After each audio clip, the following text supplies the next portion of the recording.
टिक टिक 1 good morning, टिक टिक 2 good morning, टिक टिक 3 good morning, टिक टिक 4 5 6 7 8। अरे घड़ी का अलार्म हर 10 मिनट पर स्नूज कर करके भी थक गया, लेकिन गुड मॉर्निंग नहीं हो रही है जी। बनारस क्या हाल है? दिस साइड तो बहुत बुरा हाल है। अरे सूरज भगवान आए तब तो नए साल का सवेरा हो जाए ना, लेकिन नहीं जी। इसे कहते हैं मेमोरेबल, यानी कि यादगार। दादी नानी के कथनानुसार साल का पहला दिन छुट्टी का था, है कि नहीं? तो भाई साहब देख रहे हैं ना, आज अभी तक ये सूरज भगवान जी ने ऐसी छुट्टी मार ली है कि सुई सी मुई सर्दी ने सबको दादी नानी याद दिला दी है। सुबह के 7 बज चुके हैं। आज साल का दूसरा संडे भी बीत करके दूसरा मंडे आ गया। ये बनारसी मीठी आपकी मीठी कीर्ति भी आ गई।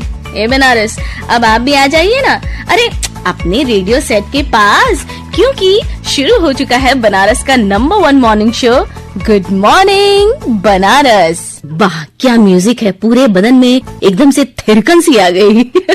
इस जाड़े के टाइम में सब लोग जैसे कांप रहे हैं और इसके साथ साथ आवाज भी कांप रही है। मैडम ने क्या बोला मुझे तो नहीं समझ में आया, आप समझे क्या बरहुरार? सब सर के ऊपर से निकल गया। इसीलिए तो कह रही हूँ बनारस, सिर्फ स्वेटर, जम्पर, कार्डिगन, ब्लेजर से काम नहीं चलेगा। पैरों में मोजे, हाथों में ग्लव्स, सर पे कैप, मफलर, स्कार्फ और हाँ मुंह पे ना मास्क जरूर पहनिए बनारस। हाँ जी सही पकड़े हैं, मास्क। ये जो बाहर जानलेवा हवाएं चल रही है ना, अपने हाथ में ना सर्दी जुकाम का ये जो खतरनाक हथियार है और उसके साथ साथ कोविड का जो हथियार है उसे ले करके घूम रही हैं। और आपने सुनी है ना वो कहावत, सावधानी हटी दुर्घटना घटी। बस आपने जरा सी लापरवाही करनी है, फिर क्या सर्दी की जो अच्छी और खांसी, ये जो जितनी भी अच्छी खांसी धर पकड़ प्रतियोगिता है ना, बस शुरू हो जानी है। अब इसके बाद में आप खाते रहो च्यवनप्राश, पीते रहो काढ़ा, फिर ना कहना कि कीर्ति आपने नहीं बताया। वैसे बनारस अभी तो सिलसिला शुरू हुआ है, अभी तो पूरी पिक्चर बाकी है मेरे दोस्त। आपको बताने के लिए बातों का इतना बड़ा पिटारा है ना। Okay, let's start with some interesting facts. पहले मुर्गी आई या पहले अंडा? ये तो वो सवाल है जिसके जवाब में पूरी दुनिया अभी तक सर खुजा रही है। तो लीजिए, आपकी बुद्धिमत्ता को परखने के लिए दूसरा सवाल भी हाजिर है। पहले कौन आया, ऑरेंज कलर या फिर ऑरेंज फ्रूट? अब आप कहेंगे एल, ऐसे तो फिर बहुत सारे सवाल बन जाने हैं, है कि नहीं? वही तो सवाल तो बन जाएंगे, लेकिन फैक्ट्स कहाँ से ना आएंगे? एक्चुअली ऑरेंज से रिलेटेड ये वंडरफुल क्वेश्चन इसलिए क्योंकि जब बात आती है ओरिजिनल ऑरेंजेस की, जो कि साउथ ईस्ट एशिया से है, वो एक्चुअली हरे रंग के होते हैं। हाँ जी हरे रंग के, जिसे कि साइंटिफिकली नाम दिया गया है टैंगरिन पोमेलो हाइब्रिड। अब हाइब्रिड है तो शायद आप कहेंगे कि कलर की कुछ इसमें आपाधापी हो सकती है। इनफैक्ट मैं बता दूं कि ये ऑरेंजेस गर्म प्रदेश लाइक वियतनाम और थाईलैंड जैसे देशों में आज भी पकने के तक हरे ही रहते हैं। अब नींबू का रिश्तेदार इन्हें ऐसे ही थोड़ी ना कहा जाता है। कहने का मतलब ये है कि ऑरेंज कलर पहले आया।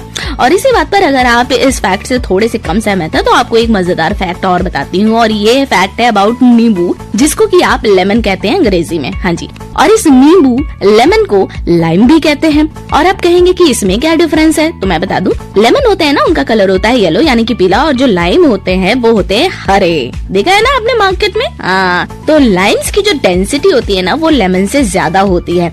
लेमन में रस ज्यादा होता है, जबकि लाइम में आपको इसको दम लगा करके निचोड़ते रहो, खुद जा ही मिलेगा। बस लेमन जो है पानी के ऊपर फ्लोट करेगा, लेकिन लाइम पानी के नीचे चला जाता है। जैसे कि अच्छा अंडा पानी में नीचे चला जाएगा और खराब अंडा पानी में तैरता रहेगा। हाँ जी, वैसे तो यहाँ लॉजिक थोड़ा सा अलग है, बट एक बात नोटिस की आपने बनारस? हाँ जी, बात शुरुआत हुई थी अंडे से और खत्म भी हो रही है अंडे पर। सो द फंडा of the story is that कि बाबू मोशाय, ये दुनिया गोल है।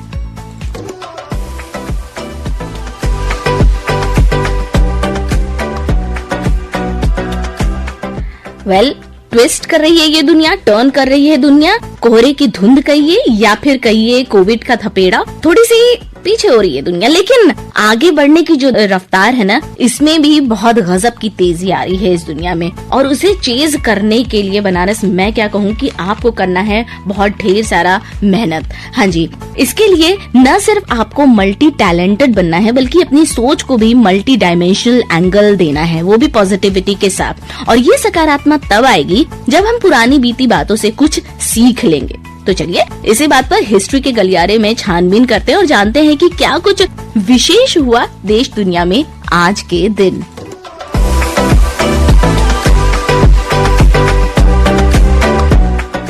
तो बनारस आज ही के दिन यानी कि 9 जनवरी सन 1914 में हमारे राष्ट्रपिता महात्मा गांधी दक्षिण अफ्रीका से भारत लौटे और उसके बाद भारत की स्वतंत्रता के लिए उन्होंने जो आंदोलन किए उसका रिजल्ट आज हम सब देख रहे हैं और इसे एंटरटेन भी कर रहे हैं, वो भी गुलामी की जंजीरों से मुक्त खुली हवा में।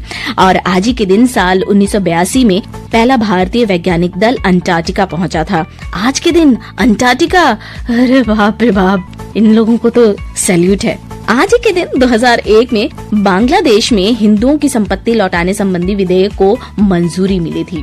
और दुनिया के पहले गर्म हवा के गुब्बारे ने आज ही के दिन ईयर 1793 में अमेरिका के फिलाडेल्फिया में उड़ान भरी थी। वहीं जुआन डी ला सियरवा ने आज ही के दिन 1923 में पहली ऑटोगायरो फ्लाइट का निर्माण किया था।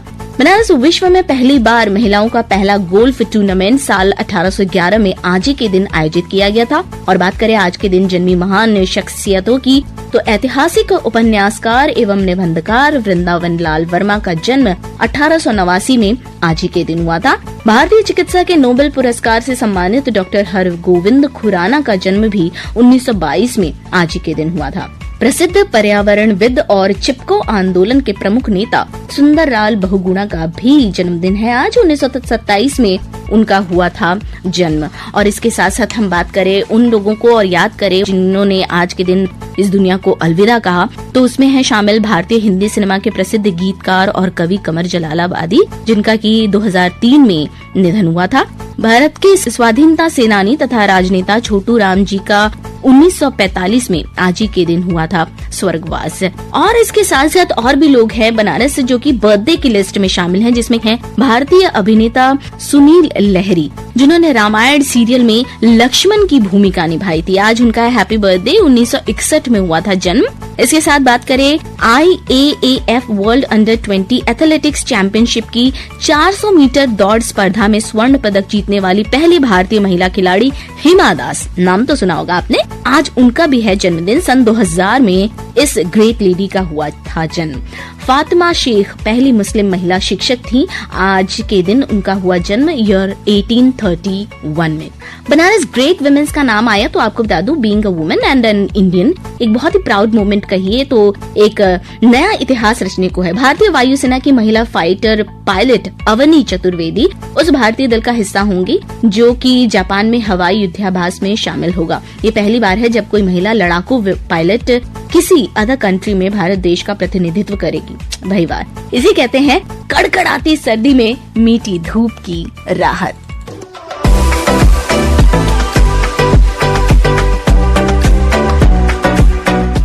आपकी अपनी वाणी आकाशवाणी पर प्रोग्राम चल रहा है गुड मॉर्निंग बनारस और मैं हूँ आपके साथ बनारसी मीठी मीठी कीर्ति, बोले तो आरजे कीर्ति। रोज की ट्रैवलिंग में बस का किराया देना इज सो इरिटेटिंग, है ना। तो बनारस राहत की बात आपको बता दूं, अगर आप शहर में चलने वाले ई बस और सिटी बसों में सफर करते हैं तो आपके लिए खुशखबरी है। परिवहन निगम अब इन बसों के लिए मासिक पास जारी करेगा। इसे बनवाने के लिए आपको मात्र 1368 रूपए खर्च करने होंगे, जिससे कि पूरे महीने की किचकिच बंद हो जाएगी। इसके अलावा इनकन्वीनियंस में दिव्यांगों के लिए सुविधाएं भी दी जाएंगी। और सुविधाओं की लिस्ट में जैसा कि बनारस में टेंट सिटी की चर्चा टॉप मोस्ट है, तो आपको बताऊं बनारस इस टेंट सिटी में ढेर सारी फैसिलिटी के साथ फ्लोटिंग बाथ कुंड जेटी भी बनाई जा रही है, जिसमें कि सुरक्षित तरीके से गंगा स्नान किया जा सकता है।